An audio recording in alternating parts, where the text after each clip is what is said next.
नमस्कार. चंद्रिका चौहान, सोलापूर उद्योगवर्धिनी. सर्वप्रथम आज नवभारतच्या माध्यमातून सर्वांना उद्याच्या येणाऱ्या हनुमान जयंतीच्या खूप खूप शुभेच्छा देते. उद्योगवर्धिनी संस्था तशी कार्य तरी 30 वर्षापूर्वी सुरू झाले. 1992 साली माझ्या कामाची सुरुवात झाली. ते भूकंप आला होता लातूरचा, किल्लारीचा भूकंप. तेव्हा थोडं बाहेर पडून काम करण्याच्या संधी मिळाली आणि त्यानंतर त्या संधीचं सोनं करत आणि स्वतःची परिस्थितीवर मात करत महिलांमध्ये काम सुरू करावं असा एक विचार आला. सुरुवात तरी माझं माहेर गुजरातचं, सासर राजस्थानचं आणि कर्मभूमी सोलापूर. त्यामुळे आपल्याला लक्षात येते की गुजराती माध्यमातून 10वी पर्यंतच माझं शिक्षण झालेलं. सासर राजस्थानचं, त्यामुळे घुंगट पद्धती, तिथल्या बंदिस्त जीवन, राजपूत समाज असल्यामुळे. आणि तिथून सोलापूरला आले तेव्हा भाषांची बदल. इथं मराठी, तेलुगू, कन्नड अनेक विविध भाषी लोक. आणि त्या काळात इथं आल्यानंतर थोडी मनात अशी भीती वाटली होती की आपल्याला कसं हे सगळं जमेल. पण सोलापूरच्या भूमीने इतकं एकरूप केलं आणि सगळ्यांनी आपलं केलं, त्यामुळे इथं चांगल्या कल्पना येत गेल्या. परिस्थितीवर मात करण्याची वेगवेगळ्या तऱ्हेने समोर विषय आलेत की आपण स्वतः जो लहानपणी जे कौशल्याच्या आधारावर सिलाई शिकलेलो होतो, हँड एम्ब्रॉयडरी येत होतं, पेंटिंग येत होतं. कारण गुजरातमध्ये वेगवेगळ्या कलांना खूप वाव दिला जातो, त्यामुळे लहानपणापासून हे सगळं शिकलेले होतो. आणि त्या शिकलेल्याचा वापर आपल्या संसाराला होऊ शकतो का, हा एक प्रयत्न करून बघितला. लोकांचे कपडे शिवायला सुरुवात केली आणि त्याच्यातनं काही लोकांनी, कुठलीही गोष्ट सरळ नसतेच, अनेक लोकांनी टीकाही केले की राजस्थानी समाज गुजरातमधनं, राजस्थानमधनं इथं आलेले, व्यवसाय चांगला चालत होता आणि एकदम आमचा व्यवसायाला म्हणजे एकदम खाली आला आणि त्यामुळे हँड टू माउथ झालेला परिवार आणि असा सगळ्या याच्यातनं घर चालवणं खूप मुश्किल होतं. लोकांनी म्हणले की असं काही हे लोकांचे कपडे शिवत असतात का, आपला समाज काय, आपण कोण. पण तेव्हा समाजावर मी कधीही असं म्हणत नाही की समाज कोण असतो. समाज म्हणजे आपणच सगळे आहोत. ते बोलतात पण आपल्याला घर तरी चालवायला कोणी येत नाही. शेवटी करायचंय ते आपल्यालाच करावं लागतं.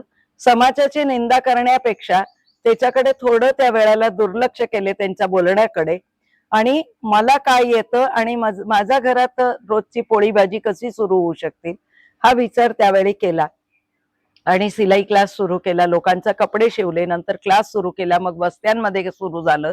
आणि जेव्हा वस्तीचा महिला माझ्यापर्यंत पोहोचत होत्या शिवण शिकायला, तर त्या महिलांच्या माध्यमातून लक्षात आलं की ह्या बायकांना माझ्यापेक्षा जास्त अडचणी आहेत. माझ्या घरची अडचण एवढीच होती की माझ्या घरचा म्हणजे माझ्या पतींना जो आजार होता हृदयाचा, त्यामुळे ते काम करू शकत नव्हते त्या काळात. त्यामुळे आम्ही सगळ्या डबकाईत आलो होतो. बाकी काही अडचण नव्हती. पण अनेक बायका ज्या यायचा, त्यांचं सामाजिक खूप मोठा प्रॉब्लेम होता की एखादी वस्ती समजा की बौद्ध समाजाची आहे आणि तिथं धनगर राहतात, किंवा धनगरांची वस्ती आहे, 4 बौद्धचे घर आहे, तर त्या लोकांना जगणं थोडं अवघड होतं. आणि हा समाजाची तेव्हाची चाल पण होती की आपल्या आपल्या समाजाला धरून चालणं, किंवा अनेक समाजांना एकत्र घेऊन काम करत नव्हते. पण तेव्हा तो एक प्रॉब्लेम, त्यांचा निरक्षरता म्हणजे शिक्षण नव्हतं त्या महिलांचं, आर्थिक परिस्थिती तर एकदम जेमतेम. माहेरी गेले तर तिथेही तीच परिस्थिती. इथं नवरा व्यसनी, किंवा घरात अनेक लोक पण ते व्यसन, पुरुषांनी कमवणं नाही, कमवलं तर बाहेर त्यांच्या व्यसनांमध्ये सगळं पैसे जाणे, त्यामुळे घरापर्यंत पैसा पोहोचत नव्हता. मुलांच्या शिक्षणाची आबाळ होती, वृद्धांचा याच्यातला प्रश्न होता. ह्या सगळे प्रश्न मला ऐकून खूप आश्चर्य व्हायचं, कारण लहानपणापासून अशा प्रकारचं कधी मी न ऐकलं होतं न बघितलं होतं, कारण मी 18व्या वर्षीच सोलापूरला आले होते. त्यामुळे मग यांच्यात काय करता येईल, तर शिलाईच्या माध्यमातून आपण काय काय करू शकतो, लोकांचे कपडे शिवणे वगैरे. पण सगळ्यांना सिलाई शक्य नसते. मग काही महिला म्हणायचे की आम्हाला काही सिलाई शक्य नाही, ते आवडही नाही आणि करू पण शकत नाही. मी त्यांना म्हणायचे की सोलापूरमध्ये इतके कारखाने आहेत, टॉवेल कारखाने आहेत, तुम्ही टिपा मारायला शिकले तर तुम्हाला काम मिळू शकतं. म्हणजे काम देणं सोपं होत होतं आम्हाला, पण प्रत्येकाला ते शक्य होत नव्हतं. मग काय करू शकतो, तर आपण घरगुती काहीतरी बनवतो का? मग भाकरी छान बनवतो, जे लिंगायत परिवार आहे. मग भाकरी बनवतो तर पातळ भाकरी बनवून आणून द्यायचा, हे भाकरी बघा. आणि ती भाकरी खरंच मला जे कधीच जमलं नाही करायला, ती सुंदर भाकरी आणि 3 महिने टिकती ती. 3-6 महिनेपर्यंत ह्या भाकरीला काही होत नाही. तर हा भाकरी व्यवसायामध्ये उतरू शकते. पण त्या भाकरीला सुरुवात करायला आम्हाला खूप प्रयत्न केला, पण मार्केट लवकर नाही मिळालं. 1 वर्षभर मेहनत केल्यानंतर आमची भाकरी इतकी छान चालली. पण ह्या वर्षभरात भाकरीवर मेहनत करताना सोबत आम्ही लोकांनी मागितलेले शेंगा चटणी असेल, काळा तिखट असेल, वेगवेगळ्या चटण्या असतील, उन्हाळी पदार्थ असेल, हे सगळं जे महिलांना येते ते महिलांना एकत्र करणं, त्यांना गट करायला लावणं आणि त्याच्यात बँक रिले म्हणजे बँकेला लिंकेज करणं आणि त्या याच्यातनं त्यांचा तुमचा आर्थिक व्यवहार पण सुधरेल आणि तुम्हाला व्यवसाय पण हाताला मिळेल, अशा प्रकारे काम केले. काही लोकांना घरगुती कामाची गरज होती, त्या लोकांना तिथं जोडून देणं, काही फॅक्टरीला जोडून देणं, काही वह्याचे कारखाने होते, घरी वही शिवायचं काम मिळते का, असे अनेक विषयांवर आम्ही प्रयत्न केले. जवळपास 50 एक उद्योगांवर आम्ही प्रयोग केला, की प्रयोग सगळं ठीक आहे करणं, पण सोंग होता तो पैसेचा. पैसेचा सोंग कुठून करायचा, तर ह्या पैसा कुठून मिळवायचा, तर त्या गटातून आपण 50-100 रुपये गरज काढू शकतो का, ते पण तयारी नसायची. कारण 100 रुपयात कुठला उद्योग सुरू होऊ शकतं. तर आम्ही 50 रुपयात एक 40-50 उद्योगांची यादी केली आणि 100 रुपयाला 30-40 उद्योगांची यादी केली, की ह्या एवढ्या पैशांमध्ये आपलं, या भांडवलमध्ये आपलं काम सुरू होऊ शकतं. आणि नंतर ते पैसे कसे वाढतील तसं तसं त्या उद्योगात वाढवावं आणि बाकीचा पैसा कशी घराला उपयोगात घ्यायचा, हा सगळा विषय आम्ही महिलांमध्ये पोचवला आणि तो रुजला.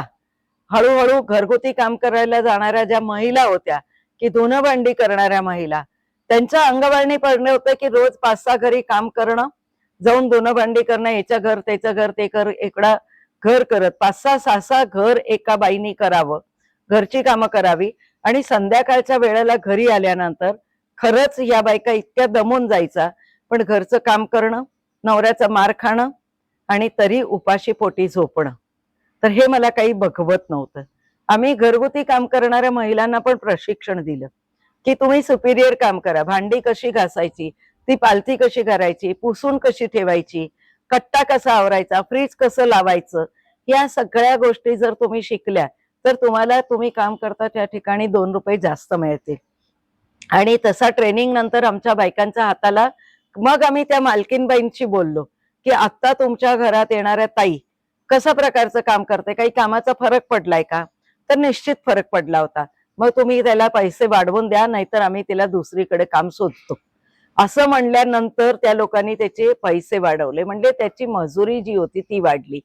मग ज्या सकाळी काम करायला जात होत्या, संध्याकाळी नाही, एकच टाइम घरगुती काम करायला जात होत्या, काही स्वयंपाक फक्त पोळ्या करायला जात होत्या, धुणं भांडी आणि पोळ्या करणं, तर त्या बायकांना एकत्र केलं, की तुम्ही काय काय करताय, त्यांची माहिती घेतली आणि नंतर त्या बायकांना म्हणलं की तुम्ही भाकरी शिका. ते म्हणे आम्हाला येतीच आहे.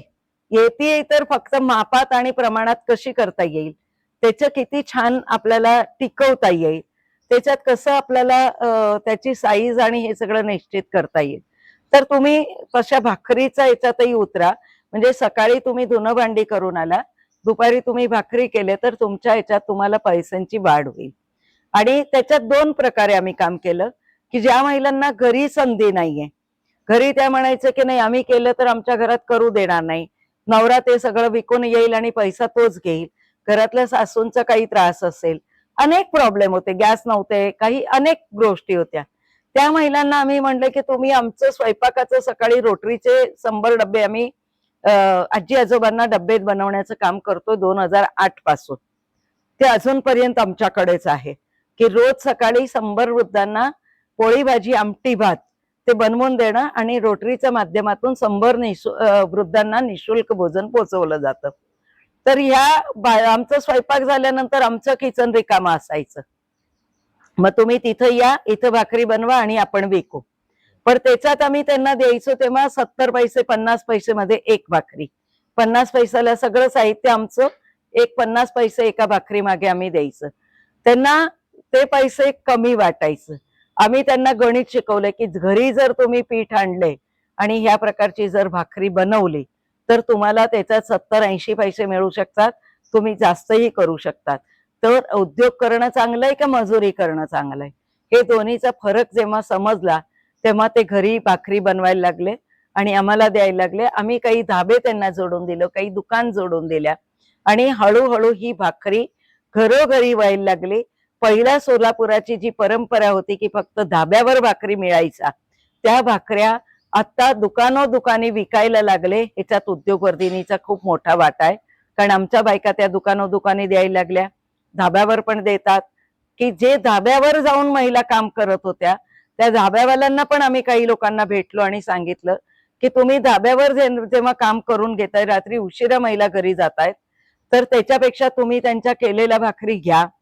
पहिल्यांदा ते कधीही सुरू होतच नसतं किंवा तयारी पण नाही दर्शवली की नाही आम्हाला तसं नाही जमणार, हे आम्हाला स्वस्त पडतं.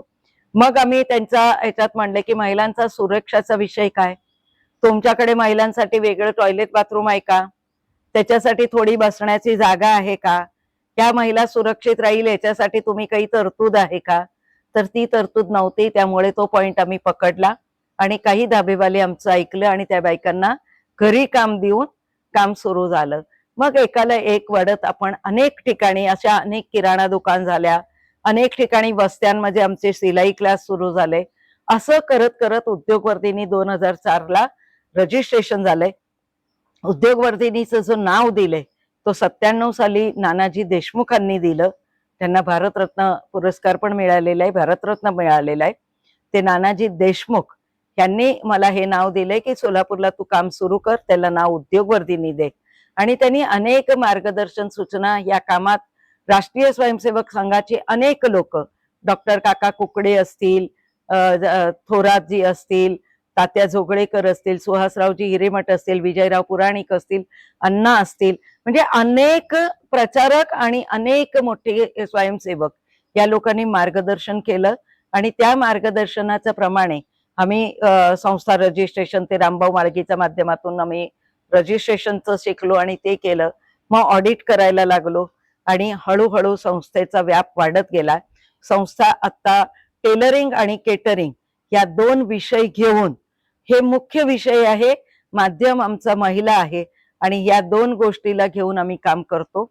स्वयंपाकांमध्ये मग त्याच्यात शेंगापोळी असेल, नाश्त्याचे प्रकार असतील, धपाटे असतील, ठेचा असतील, चटणी असतील, रेल्वेला डबे पुरवणे असतील, कुठे छोटे मोठे कार्यक्रमांना जेवण देणार असेल, लोकमंगलचं सामूहिक विवाहाला पहिले 5 वर्ष आम्ही 1 लाख पोळ्या बनवून देणं, हे काम पण आम्ही खूप मोठ्या प्रमाणात स्वीकारलं होतं आणि छान प्रकारे पार केलं. जसं अयोध्याचं राम मंदिरची प्रतिष्ठापनाच्या वेळेला इथून आम्ही 100 महिलांना घेऊन गेले. ते सोलापूरच्या वतीने होतं, पण भंडाराची जबाबदारी उद्योगवर्धिनीने घेतली. अनेक महिलांनी तिथं रोज 4000 लोकांचा स्वयंपाक देऊन ते पण केलं. म्हणजे ह्या सगळ्या ज्या गोष्टी आहेत ते सामूहिकरित्या करत करत आज आमचं एक किचन उद्योगवर्धिनी मेन इथं संस्थेच्या ठिकाणी आहे आणि 4 वेगवेगळ्या ठिकाणी किचन आहे. 50 महिला काम करतात आणि टेलरिंग युनिट पण तसंच चालतंय. MSMEच्या माध्यमातून आम्ही आता वेगवेगळे कोर्सेस घेतो की महिलांच्या हाताला काम मिळावं, तर त्यांना सर्टिफिकेटची आवश्यकता असते आणि तो सर्टिफिकेट केंद्र शासनाचं MSMEचं जर घेतलं तर त्या महिलांना उपयोगात येतं. म्हणून त्याच्यातलं आम्ही आता कोर्सेस चालवायला लागलो. आताही आमचे 2 कोर्स चालू आहे की ब्लाउज मेकिंग आणि अरी वर्क, हे 2 कोर्स चालू आहे. हे कोर्स कुणासाठी आहे तर आमचे 2 मोठे नवीन प्रोजेक्ट आम्ही कोरोना नंतर सुरू केलंय. म्हणजे अनेक वर्ष आपण आता रामतीर्थकर आणि मी शुभांगीताई बुवा या तिघीही मिळून अनेक वर्ष एकत्र काम करत होतो. आज अपर्णाताई नाहीये, शुभांगीताई त्यांच्या याच्या संस्थेतलं काम बघतात, मी उद्योगवर्धिनीचं काम बघते.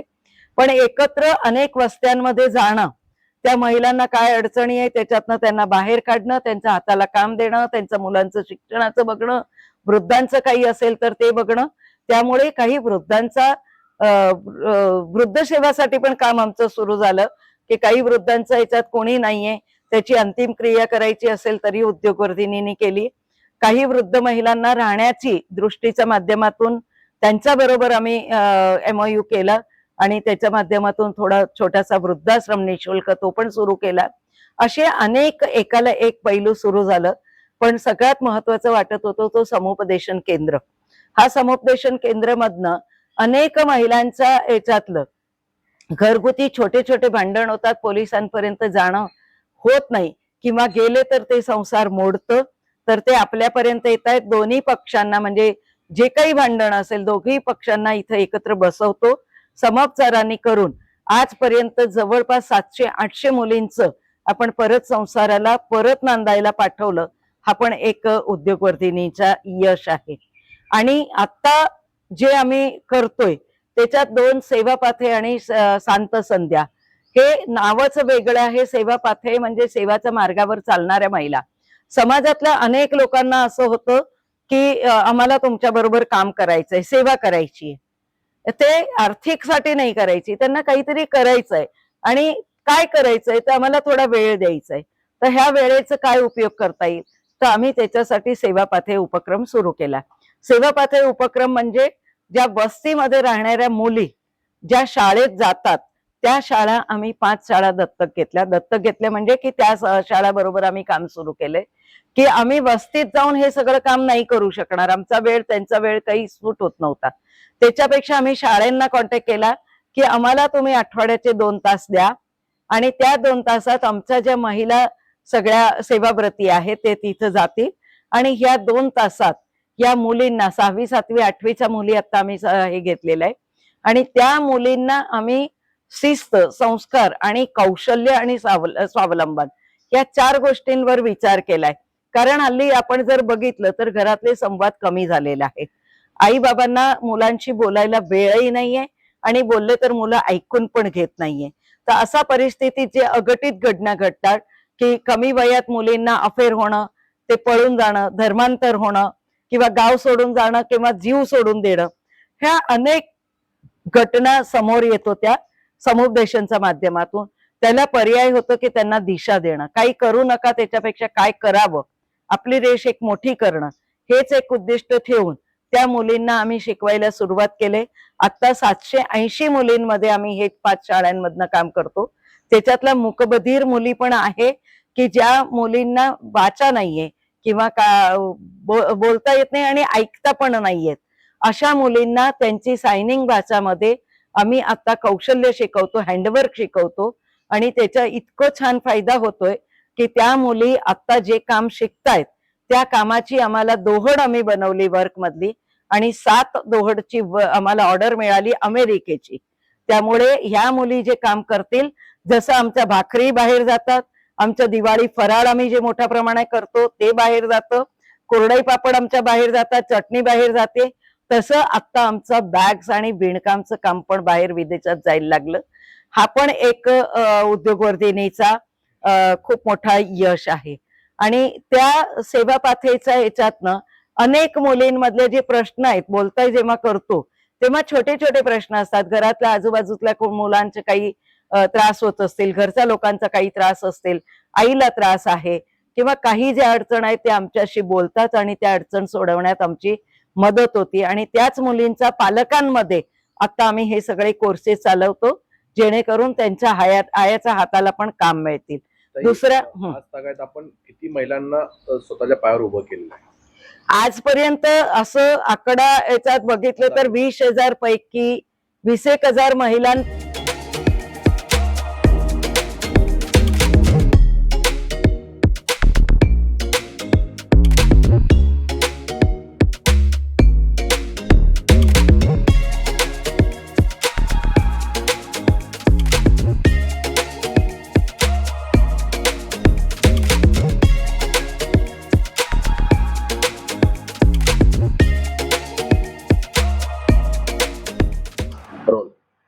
नमस्कार, सौ वैष्णवी इंद्रजित पवार.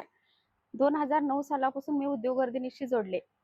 सुरुवातीला मी शिवणकामात म्हणजे रजाईचं काम शिवणकामासाठीच मी इथं आले होते. माझ्या घरची परिस्थिती थोडी बेताची असल्यामुळे मला काम करणे आवश्यक होते आणि मला माहिती नव्हतं की कुठं काम करावं, काय करावं. तेव्हा शिवण क्लास ह्या चंद्रिका भाभी ज्या म्हणजे मठामध्ये शुभराय मठामध्ये काम चालू होतं आणि तिथं त्यावेळेला 2009 सालात मी शिवण विभागात कामाला आले. कामाला आल्यावर पूर्ण हॉलमध्ये मी एकटी मशीन होती आणि पूर्ण हॉलमध्ये मी एकटी काम करत होते. सुरुवातीला सिंगल पाटा ह्या मशीनवर काम चालू होतं आणि आता ह्या इलेक्ट्रिक मशीनवर मी काम करते. काम करत असताना कामाची प्रगती पण होत गेली.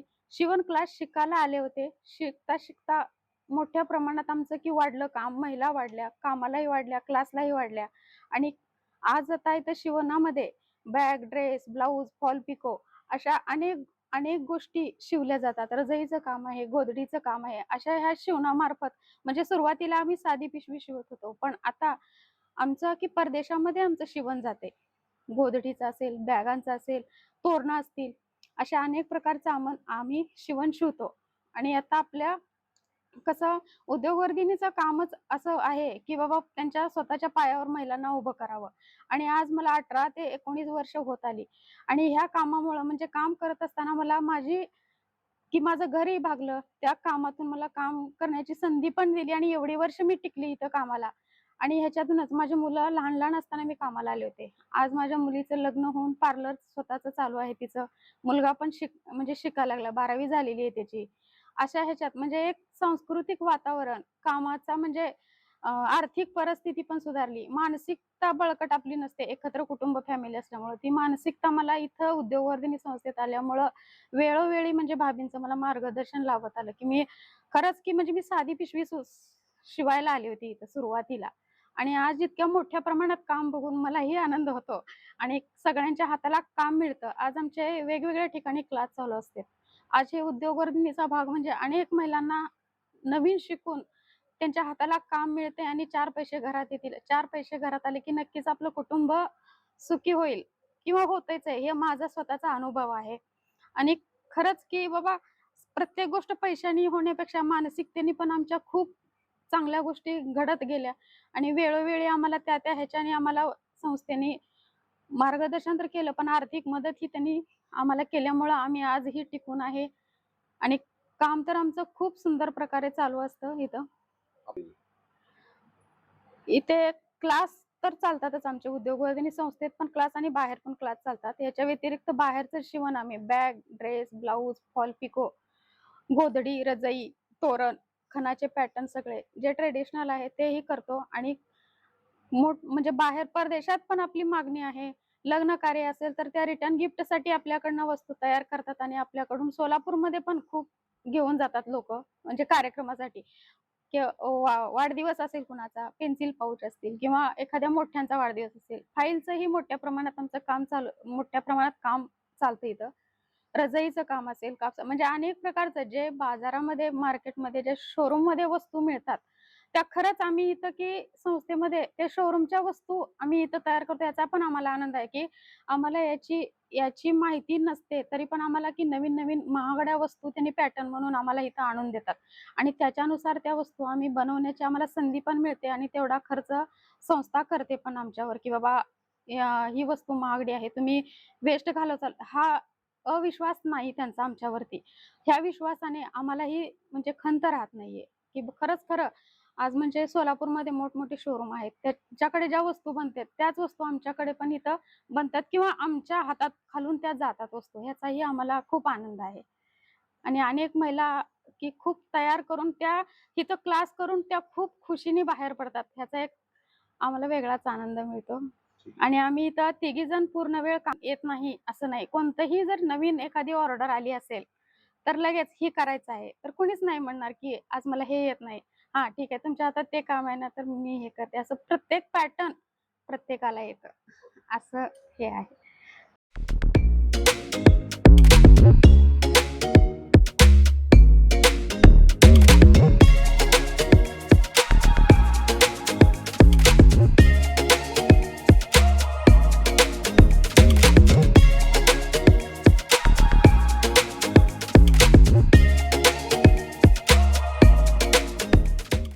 माझं नाव कल्पना गोली.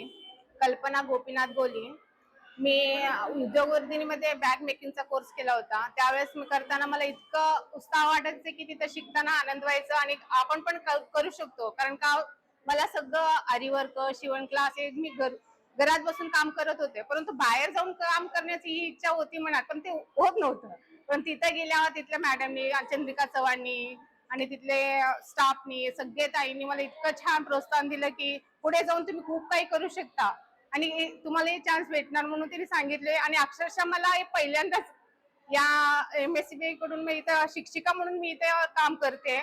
इतका आनंद होतोय की भरपूर आनंद. आणि माझ्यासोबत जे मी घरात असं 4 चौघांना शिकवत होते, त्यातलेच 2 मी माझ्या विद्यार्थिनींना मी इथे कामासाठी घेतले.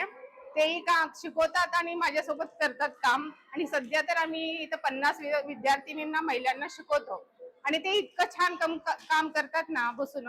नाही म्हणलं तर त्यांनी घरात बसूनही आता 1 महिन्याच्या कोर्स मध्ये त्यांनी घरात बसून दररोज 300 ते 400 रुपये ते कमवू शकतात. एवढी त्यांच्यामध्ये आता काम करण्याची शक्ती असणार आणि ते करणार पण, हे गॅरंटी आहे. कारण का ते आरीवर्कला नुसतं एक जरी ब्लाउज केली ना, घरात बसून आठवड्यात एक ब्लाउज केली त्यांनी 1000 रुपये तर कुठं जाणार नाही. असं करून महिन्याला 4 ते 5 हजार सहज कमवतात. ब्लाउज सिलाईमध्ये तर सगळीकडेच महाग आहे. ब्लाउज, ड्रेस वगैरे असं घरात बसून जर बायका केले ना, नाही म्हणलं तर आठवड्यात 4 ब्लाउज केले ना, 1000 रुपये निघणारच त्यांचे. आणि ते करतीलच, कारण का शिकवण्याची पद्धत आणि सांगण्याची पद्धत आणि त्यांची इतकं उत्साह आहे की आम्ही करू, आम्हाला पाहिजे शिकायचं. आणि ते सगळं बायका सांगतात, ते इतकं छान शिकतात की छान वाटतंय. आणि ताई मॅडमनी पण इतकं छान सांगतात. प्रत्येक वेळेस दररोज त्यांनी येतात बघायला, काय केलं विद्यार्थ्यांनी, काय केलं मी, काय केले, कसं शिकवते ते बघायला येतात. आणि त्यांनी इतकं सपोर्ट करतात ना, तुम्ही पुढे करा, तुमच्या विद्यार्थ्यांना शिकवा, ते त्यातील पुन्हा उद्योगवर्धिका होतात ते सांगतात. ते इतकं छान आहे ना, सगळे लहान असू दे मोठे असू दे बायका ते करणारच ते.